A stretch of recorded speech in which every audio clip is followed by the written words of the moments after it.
painting the fence. Tom. No answer. Tom. What happened to that boy? Tom. No answer. The old woman looked around the room. Then she looked under the bed slowly. After that she went to the door and looked out into the garden. No Tom. There was a noise behind her. She caught a little boy by the jacket. What are you doing there? Nothing, said Tom. Nothing? Look at your hands and mouth. What's that? I don't know, Aunt, answered Tom. Well, I know, it is jam. I will beat you for that now. Look behind you, Aunt, cried Tom. The old lady turned around quickly. At that moment the boy ran away and jumped over the fence. His Aunt Polly laughed a little. He tricked me like that many times before. And still I can't figure out his tricks. I can't beat him again. He is the only boy of my dead sister. But he will work hard tomorrow. It will be good for him. Saturday morning was bright and fresh. The weather was very good. The birds were singing loudly. The air was warm. Tom came out of his home with a bucket of paint and a long brush. He looked at the fence. The fence was long and 9 feet high. Tom became very sad. He started to paint the fence slowly. Then he sat down on a box and looked at the fence. After some time he picked up his brush and continued to work. Suddenly a perfect idea came to Tom. He began to paint eagerly. He saw Ben Rogers on the street. He held an apple in his hand. He was imitating a steamboat. Tom did not look at him. Ben came closer to Tom. Hello, Tom. Hard work? I'm going to swim in the river. I wanted to go with you. But you are so busy, said Ben. What do you call work? This work is interesting to me. I don't have a chance to paint a fence every day. Ben did not say anything. Tom painted the fence very carefully. Sometimes he stepped back to look at the result of his work. Ben got interested in Tom's work. Tom, can I paint a little? Ben, Aunt Polly is so serious about this fence. Because it is right here on the street. So I have to paint it very carefully. My brother Sid also wanted to paint it, but my aunt said no. Really? Please, I want to try. I will be very careful. I will give you my apple. Tom gave him his brush. He sat down in the shade and ate his apple. There were enough boys for painting. By the time the afternoon came, Tom was the richest boy in the village. He had 12 balls, a little blue glass, and a key, a piece of chalk, a tin soldier and a dog collar. He had a good time. The fence was white and good. Tom went to the house very quickly. Can I go and play now, Aunt? I painted the whole fence. What? I don't believe you. Aunt Polly went out to look at the fence.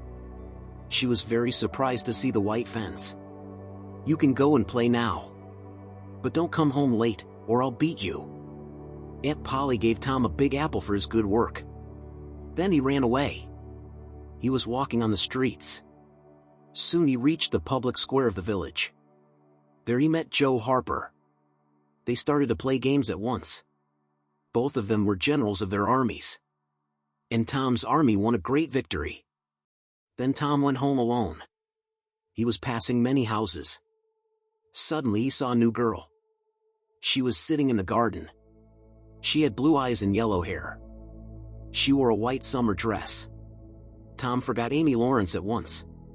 The new girl saw him and he began to show off. Then the girl threw a flower and entered her house. He took the flower and went away. He put it inside of his jacket, close to his heart. Tom was the happiest boy in the world. Tom meets Huck. Tom did not like Monday mornings. He did not want to go to school. He wanted to stay at home. He examined his body carefully. One of his teeth was loose. But his aunt could pull it out. Then he thought of his sore toe and started to cry. But Sid still slept. Tom cried again. At last Sid woke up. Tom. What happened? I forgive you for everything, Sid. Oh, Aunt Polly. Come. Tom is dying. Aunt Polly ran up to Tom quickly. "Tom, what happened to you?" "Oh, Aunt, I have gangrene on my sore toe. And a loose tooth." "What?" "Open your mouth." "Well, your tooth is loose. But you will not die." Aunt Polly pulled Tom's tooth out. Tom was angry with his aunt.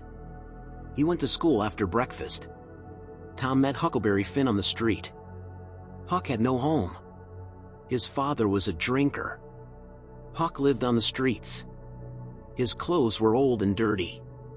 He did not go to school or to church. "Hello, Huck. What's that in your hand?" "It's a dead cat." "What can you do with this dead cat, Huck?" "I'll take this cat to the graveyard at about midnight. Then I'll wait a little. After that, many ghosts will come, I think." "How interesting. Did you try that before?" "No. But old Mother Hopkins told me about it.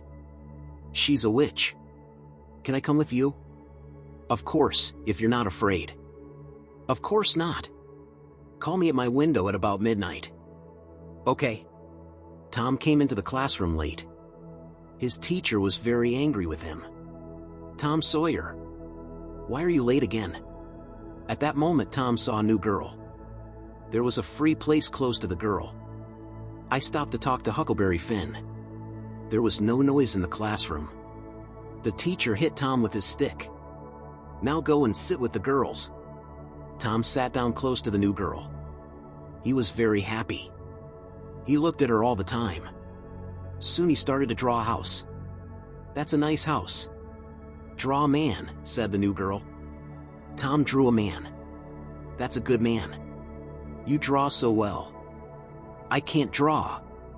But I can teach you after our lessons." "What's your name?" "Becky Thatcher." "And what's your name?" "Oh, I know. You're Tom Sawyer." Then Tom began to write something on the paper. He covered it with his hand. "Can I see?" "You don't want to see." "But I want to see." Tom showed her his paper. The girl saw "I love you." Just at that moment, Tom felt a strong hand on his ear. The teacher told him to go to his seat.